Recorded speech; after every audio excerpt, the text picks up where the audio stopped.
Hello students, मैं हूं दिनेश दत्त और आप देख रहे हैं मेरा यूट्यूब चैनल स्टूडेंट टेक।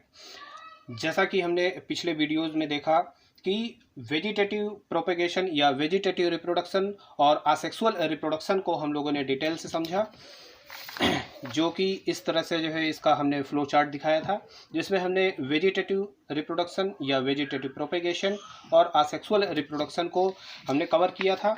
अब इसके बाद जो एक नया टॉपिक हमारा है और इसी से रिलेटेड है, जो कि एग्ज़ाम में बहुत बारी पूछा जाता है, ये मेडिकल के स्टूडेंट्स के लिए, बीएससी के स्टूडेंट्स के लिए और हमारे जो है इंटरमीडिएट के सभी छात्र छात्राओं के लिए ये बहुत ही इंपॉर्टेंट टॉपिक है। तो चलिए शुरू करते हैं।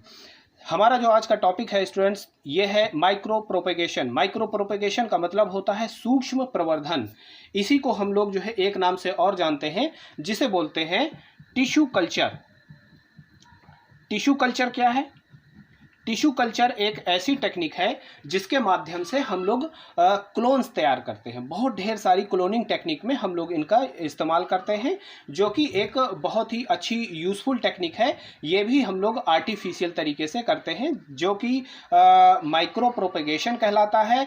यानी कि हम किसी भी पौधे का, इसको अच्छी तरह से याद रखिएगा कि ये जो है प्लांट्स में बहुत अच्छे से जो है अप्लाई किया जाता है और बहुत ही लार्ज स्केल पर इसका आज की डेट में यूज़ करके कम सरफेस ऑफ एरिया पर, कम लागत पर हम ज़्यादा से ज़्यादा प्लांट्स को इसमें कल्टीवेट कर सकते हैं, उगा सकते हैं। नए नए प्लांट्स को हम लोग इसमें जनरेट कर सकते हैं। तो स्टूडेंट्स, इसमें हम लोग सबसे पहले देखते हैं कि प्लांट का कोई भी पार्ट, चाहे कोई एक सेल ले ले या कोई भी एक छोटा सा टुकड़ा ले ले, चाहे रूट का हो, स्टेम का हो, लीफ का हो या एक्सिलरी बड का हो या एनी अदर कोई भी पार्ट अगर है, तो उसको हम लोग सबसे पहले आइसोलेट करते हैं। ये एक एसेप्टिक कंडीशन में हम लोग सारी चीज़ को जो है करेंगे। ये प्रोसेस इसलिए जो है असेप्टिक कंडीशन में करते हैं ताकि इसमें किसी प्रकार का कंटामिनेशन ना हो। ये बहुत ही एक हाइजीनिक लैब जो है तैयार की जाती है। उस हाइजीनिक लैब में हम लोग इसका प्रोडक्शन करते हैं, इसका एक्सपेरिमेंट करते हैं।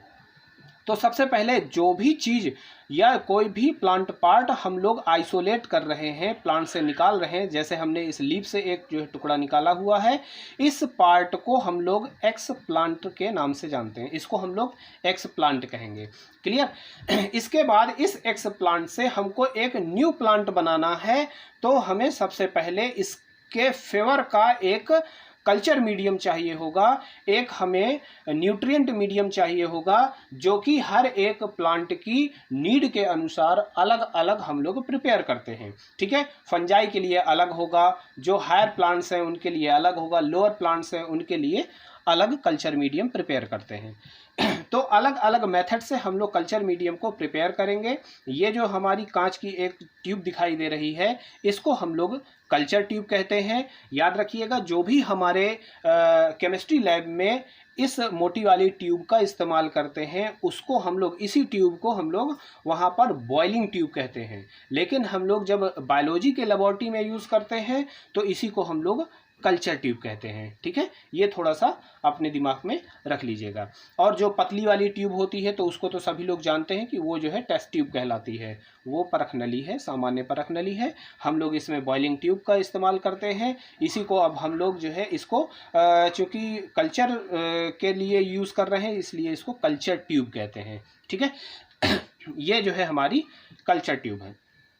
अब इस कल्चर ट्यूब में हमने एक कल्चर मीडियम भर दिया, जिसे हम लोग न्यूट्रिएंट मीडियम कहते हैं। न्यूट्रिएंट मीडियम क्यों कहते हैं? ये एक ऐसा माध्यम होता है जिसमें सभी प्रकार के न्यूट्रिएंट्स ऐड होते हैं। एक निश्चित क्वांटिटी में हम इनको मिला करके एक निश्चित टेम्परेचर पर ह्यूमिडिटी दे करके इसको रखते हैं। ठीक है? फिर इसको जो है हम लोग क्या करते हैं, ऑटोक्लेव के द्वारा इसको स्टरलाइज करते हैं। स्टरलाइज करने का मेन फंडा ये होता है कि इसमें अगर किसी भी प्रकार का कोई स्पोर्स या फंगस या किसी भी प्रकार का बैक्टीरिया अगर आ गया है, तो वो अपने आप मर जाएगा, क्योंकि वो अच्छा जो है प्रेशर पर उसको हीट टेम्परेचर के द्वारा उसको नष्ट कर दिया जाता है। ठीक है?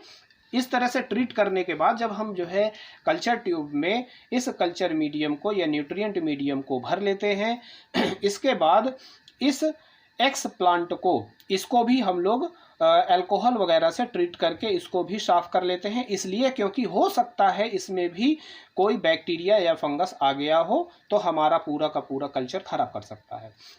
इसके बाद जब हम इसको भी अच्छी तरह से स्टरलाइज कर लेते हैं, फिर इस एक्स प्लांट को हम लोग सीधे इस कल्चर ट्यूब में शिफ्ट कर देते हैं, कल्चर मीडियम में। ओके, तो इसमें जो है शिफ्ट करने के बाद अब जब हम लोग इसको अगर इनोकुलेशन चैम्बर वगैरह में या कल्चर चैम्बर में इसको ऐसे ही छोड़ देंगे खुला, तो हो सकता है मे बी कि कल्चर चैम्बर में भी कुछ बैक्टीरियाज वगैरह हो, स्पोर्स फंगस हो, तो ये कल्चर को फिर से हमारा ख़राब कर देगा। इसलिए हम लोग इसको कॉटन की डॉट लगा देते हैं, ये कॉटन प्लग कहलाता है। ठीक है, बहुत ही टाइटली कॉटन को जो है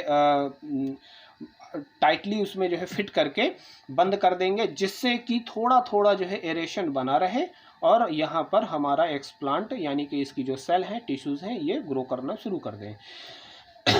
ठीक है, अब ये जो है एक ट्यूब तैयार हो गई।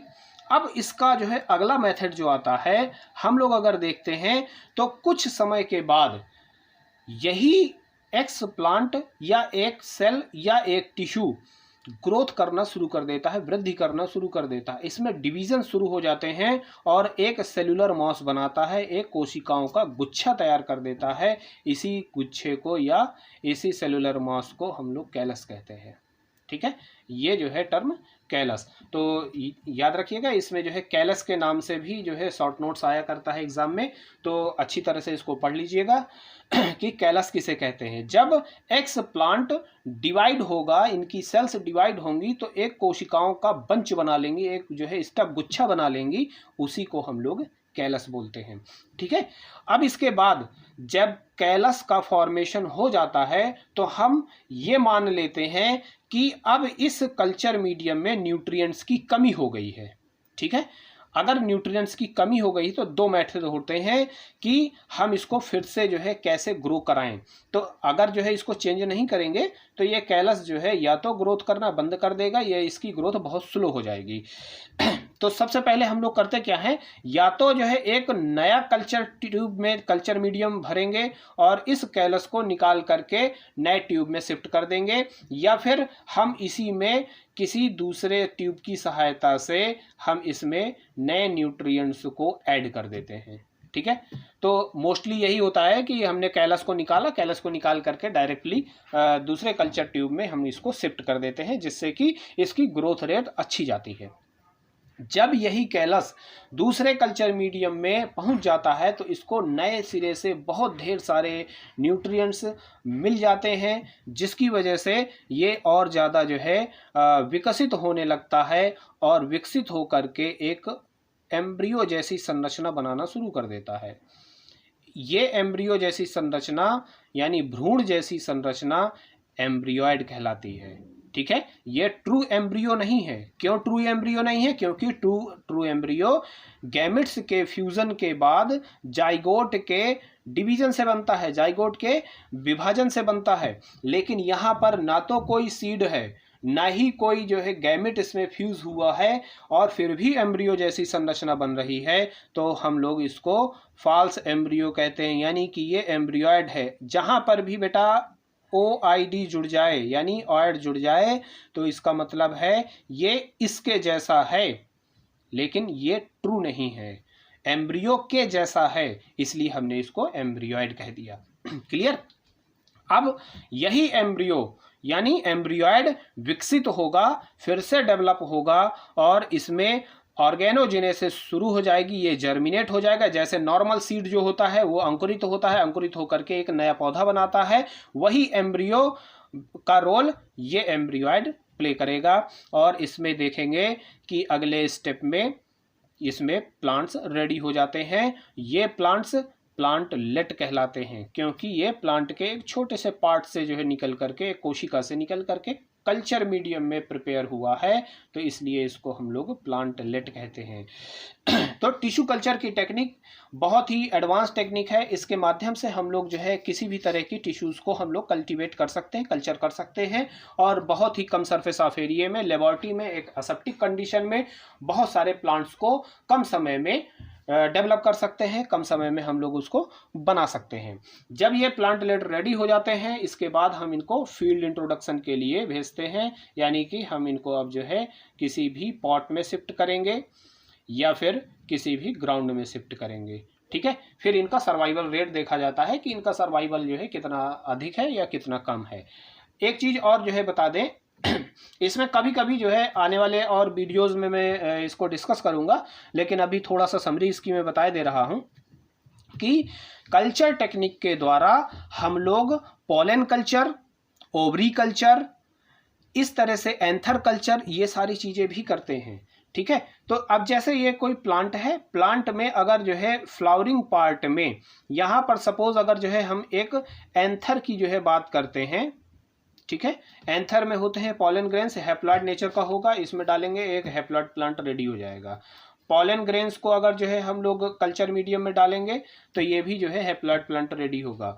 अगर हम लोग अगर जो है ओवरी कल्चर करते हैं, थोड़ा सा इंटरेस्टिंग टॉपिक ये हो जाएगा, आपको जो है मैं बता दूं थोड़ा सा समराइज करके, बाकी डिटेल में आने वाले वीडियोस में मैं शेयर करूंगा जब इसका टॉपिक फुल टॉपिक आएगा। क्लियर? तो इसमें अगर ओवरी जो हमारी है, ओवरी को हम कल्चर मीडियम में शिफ्ट कर दें तो क्या होगा कि ये ग्रोथ करेगा और एक प्लांट बना लेगा।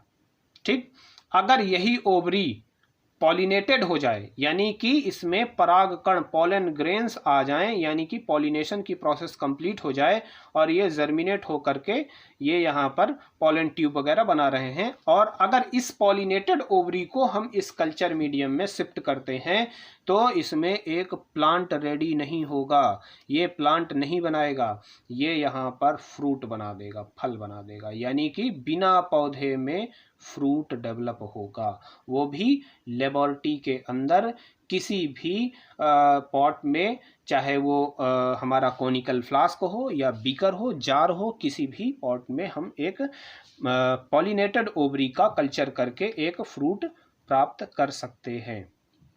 तो ये एक जो है बहुत ही समराइज टॉपिक था, लेकिन हाँ, ये टिश्यू कल्चर की टेक्निक, माइक्रो प्रोपेगेशन, ये सूक्ष्म प्रवर्धन बहुत ही इम्पॉर्टेंट टॉपिक है, ये एग्ज़ाम में अक्सर पूछा जाता है, इसलिए इसको बार बार देखिए और अच्छे से समझ लीजिए। इसका जो है स्क्रीनशॉट आप ले लीजिए और जो है अपने नोट्स में इसको मेंशन कर लीजिए और बहुत अच्छे से इसकी पढ़ाई करिए। बहुत अच्छा टॉपिक है और इजी वे पर मैंने इसको समझाया है, डिस्कस किया है।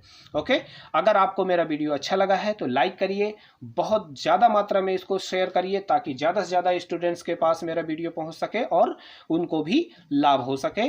और अगर कोई भी क्वेरी होती है तो आप कमेंट सेक्शन में मुझको कमेंट करिए, मैं उसका जवाब दूंगा, और अगर कहीं पर कोई फॉल्ट आती है तो उसमें जो है आप मुझे थोड़ा सा सजेशन भी दे सकते हैं, मैं उसको सुधार करने की कोशिश करूंगा। सो